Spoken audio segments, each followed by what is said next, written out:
बेरोजगारी और बढ़ेगी। अभी हमारे माननीय नेता लालू प्रसाद यादव आज से 10 बरस पहले बोले हैं कि बीजेपी सत्ता में आएगी तो पूरे देश बेच देगी। आपको सब निजीकरण के हाथों में दे रहे हैं, अडानी अंबानी के दे रहे हैं, तो आपको तो बेरोजगारी बढ़ेगी। आप एगो पुल बना देते हैं, पुल से पूरा बिहार के लोग जगमग नहीं ना हो जाएगा। ये शहर में 4 गो पुल बना देने से विकास नहीं हो जाएगा। गांव में जाकर देखिए, आज एक कमरा में 4-4 क्लास के बच्चे बैठते हैं। आप एगो स्वास्थ्य केंद्र नहीं बनाए हैं 15 सालों में। आप अपना उपलब्धि नहीं दिखाते हैं। आप पिछले खामियां, उनको तो जितना महंगा करके बेचेंगे उतना उनके पॉकेट में पैसे आएंगे। पार्टी है बीजेपी, जो है पूंजीपति की पार्टी है, उनको महंगाई से क्या मतलब है? क्योंकि हम लोग के तो पॉकेट से सामान खरीदना पड़ता है, तो हमको तो महंगाई दिखती है, लेकिन उन वोटर हो, उनका समर्थक हो या वर्कर हो या प्रवक्ता हो या नेता हो, उन लोग के महंगाई से कोई लेना देना नहीं है।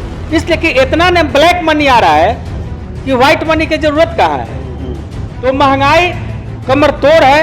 आपका जीडीपी बढ़ते जा रहा है। मानते हैं कि सारे सब्सिडी आप रसोई गैस पर खत्म कर दिए या किसी चीज पर, मिट्टी तेल आपको 90 रुपए मिल रहा है। जनता को मोटिवेट करके ध्यान ना हमारे महंगाई पर जाए, इसके चलते सब नई नई योजना चलाते रहते हैं। अभी एक तिरंगा की बात चली है। तिरंगा जिसने उसको जन्म देने वाले हमारे महात्मा गांधी जी, उसको समाप्त करने वाले लोग आज तिरंगा लेके ढो रहे हैं। अरे तिरंगा तो अपना घर की चीज है, उसको आपको देने की क्या जरूरत है? आप क्या दिए अपना उपलब्धि, आप बताइए। एक ही चीज पर टैक्स, इसीलिए महंगाई बढ़ गया। और ये लोग अपने स्वार्थ में अंधा है। बीजेपी के लीडर लोग हैं, इनको दिखाई नहीं देता। हमको लगता है कि जितने बीजेपी के वोटर हो और नेता हो, हमको लगता है कि इनको सब्सिडी अलग से सरकार देती है, इसीलिए इनको दिखाई नहीं देती है। जिस तरह से भारत छोड़ो आंदोलन चला था, ईस्ट इंडिया कंपनी को भगाया गया था, उसी तरह से पूरे लोग, देश के लोग भगाना पड़ेगा आपका बीजेपी को। जब तक भगाएगा नहीं, शांति और अमन चैन नहीं आने वाला है देश में। यहाँ ऐसा है कि महंगाई, बेरोजगारी, ये सब को देखते हुए जिस तरह से शोषण करती थी, अंग्रेज भगाओ देश बचाओ, उसी तरह से कांग्रेस लाओ देश बचाओ का नारा पूरे विपक्ष के लोग के लाना होगा। तभी आपका देश विकसित होगा, विकासशील होगा और आपका महंगाई कम होगा। देश में एक तरफ बढ़ती महंगाई, बेरोजगारी और भ्रष्टाचार से लोग परेशान हैं, वहीं दूसरी तरफ भाजपा के जो नेता हैं, भाजपा के जो मंत्री हैं, उनको देश में महंगाई दिख ही नहीं रही है। हम इस बात को जानने के लिए, प्रेस जागरण इस बात को जानने के लिए जो मुहिम है वो तेज कर रखी है और ये जारी रखी है। और आज हम आए हैं दानापुर में, जो दानापुर के पूर्व प्रमुख रहे हैं। हम उनसे बात करेंगे कि जो देश में महंगाई है, बेरोजगारी है और जीएसटी की मार है, उस पर इनका क्या कहना है। इनका नाम सुनील राय है, जो पूर्व प्रमुख रहे हैं, राजद नेता भी हैं। सर, आपका हमारे चैनल पर स्वागत है।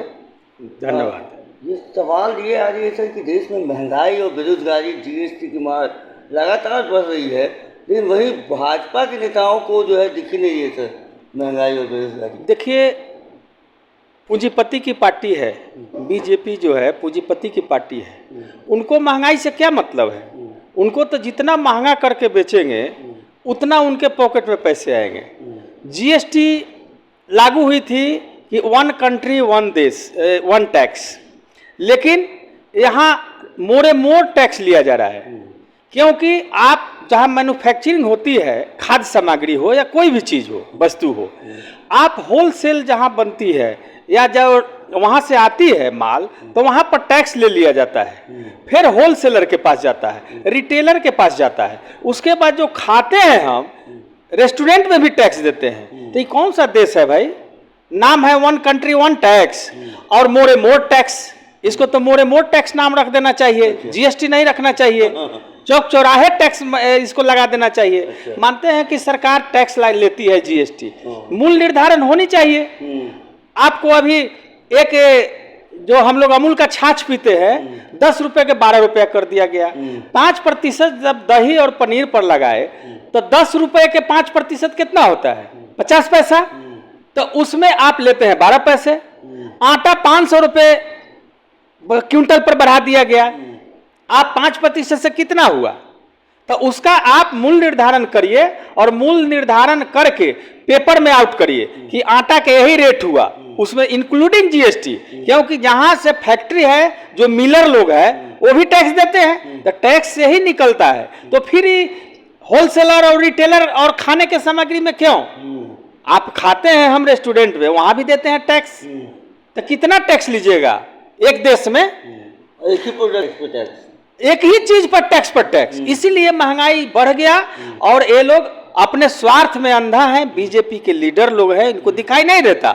हमको लगता है कि ये जितने बीजेपी के वोटर हो और नेता हो, हमको लगता है कि इनको सब्सिडी अलग से सरकार देती है, इसीलिए इनको दिखाई नहीं देती है। क्योंकि हम लोग के तो पॉकेट से सामान खरीदना पड़ता है, तो हमको तो महंगाई दिखती है, लेकिन उन वोटर हो, उनका समर्थक हो या वर्कर हो या प्रवक्ता हो या नेता हो, उन लोग के महंगाई से कोई लेना देना नहीं है। इसलिए कि इतना ने ब्लैक मनी आ रहा है कि व्हाइट मनी की जरूरत कहाँ है। तो महंगाई कमर तोड़ है, आपका जीडीपी बढ़ते जा रहा है। मानते कि सारे सब्सिडी आप रसोई गैस पर खत्म कर दिए या किसी चीज पर, मिट्टी तेल आपको 90 रुपए मिल रहा है, बताइए 2.5 रुपए। जिस तरह से भारत छोड़ो आंदोलन चला था, ईस्ट इंडिया कंपनी को भगाया गया था, उसी तरह से पूरे लोग, देश के लोग भगाना पड़ेगा आपका बीजेपी को। जब तक भगाएगा नहीं, शांति और अमन चैन नहीं आने वाला है देश में।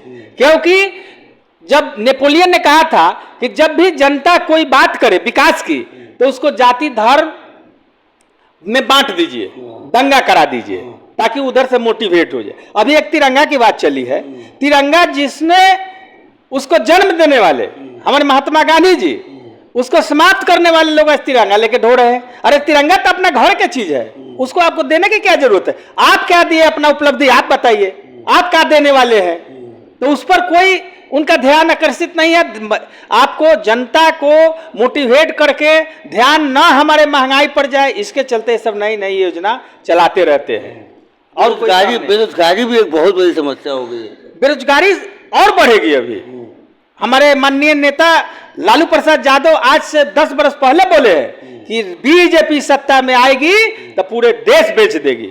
आपको सब निजीकरण के हाथों में दे रहे हैं, अडानी अंबानी के दे रहे हैं, तो आपको तो बेरोजगारी बढ़ेगी। आप कोई वैकेंसी नहीं निकाल रहे हैं, आप प्राइवेटेशन कर रहे हैं। आप सब, एक तक कंप्यूटर के युग हो गया, 100 आदमी के काम एक कंप्यूटर करता है, और उसमें भी आप वैकेंसी नहीं भर रहे हैं, आप रोजगार नहीं बढ़ा रहे हैं, आप कहीं फैक्ट्री नहीं लगा रहे हैं। आप 15 सालों के बात करते हैं। आप 15 साल के बाद छोड़ दीजिए, अपना उपलब्धि गिनाइए। आप चाहे राज्य सरकार हो या केंद्र सरकार हो, आप अपना उपलब्धि न लीजिए। मैं 6 साल रहा हूं प्रमुख, मैं देखा हूं कि पूरे दानापुर प्रखंड में भवनहीन एक कमरा में 8वां क्लास तक ले विद्यालय चलता है। तो आपने क्या बजट बनाते हैं? आप एगो पुल बना देते हैं, पुल से पूरा बिहार के लोग जगमग नहीं ना हो जाएगा? ये शहर में 4 गो पुल बना देने से विकास नहीं हो जाएगा। गांव में जाकर देखिए, आज एक कमरा में 4-4 क्लास के बच्चे बैठते हैं। आप एक स्वास्थ्य केंद्र नहीं बनाए हैं 15 सालों में, आप अपना उपलब्धि नहीं दिखाते हैं। आप पिछले खामियां, यहाँ ऐसा है कि महंगाई, बेरोजगारी, ये सब को देखते हुए जिस तरह से शोषण करती थी, अंग्रेज भगाओ देश बचाओ, उसी तरह से कांग्रेस लाओ देश बचाओ का नारा पूरे विपक्ष के लोग के लाना होगा। तभी आपका देश विकसित होगा, विकासशील होगा और आपका महंगाई कम होगा। ये लुटेरा और पूंजीपति पार्टी को हटाना ही होगा देश के जनता को। सर, मोदी जी जो हैं वो बार बार लगातार ये कहते हैं कि हमने देश के लिए बहुत कुछ काम किया है, देश का विदेशों में नाम रोशन किया है, तो और क्या चाहिए देश के वासियों को? अच्छा, एक कहावत है गांव में, पेट में लई का गांव में ढिढोरा। देश के लोग भूखे मर रहा है, महंगाई झेल रहा है, आप गिफ्ट बांटते जा रहे हैं छोटे छोटे देशों में। वो गिफ्ट क्यों दे रहे हैं? उसमें कमीशन बना हुआ है सब लोग का। आप कंपनी से वहाँ अपने विकास करवा रहे हैं, पैसा दे रहे हैं, फंडिंग कर रहे हैं, उसमें से कमीशन खा रहे हैं। यही तो हाल है। देश में क्यों ना ढिढोरा पड़ेगा? अपने भूखे रह कर बांटिए ना, यही लोग कहेगा जय जयकार करेगा, तो दूसरे देश वाला क्यों नहीं? आपके देश में छवि गिर रहा है महंगाई और बेरोजगारी को देखते हुए। जीएसटी, आपका जो गाड़ी हम लोग जीएसटी के वजह से देखे, जैसे जीएसटी लागू हुआ, जो 28 लाख की गाड़ी थी वो 32 लाख रुपया दाम हो गया, 4 लाख रुपया बढ़ गया। तो आपको इस 4 साल में क्या कर दिए भाई कि जो 28 लाख की गाड़ी थी आज 48 लाख में मिल रहा है?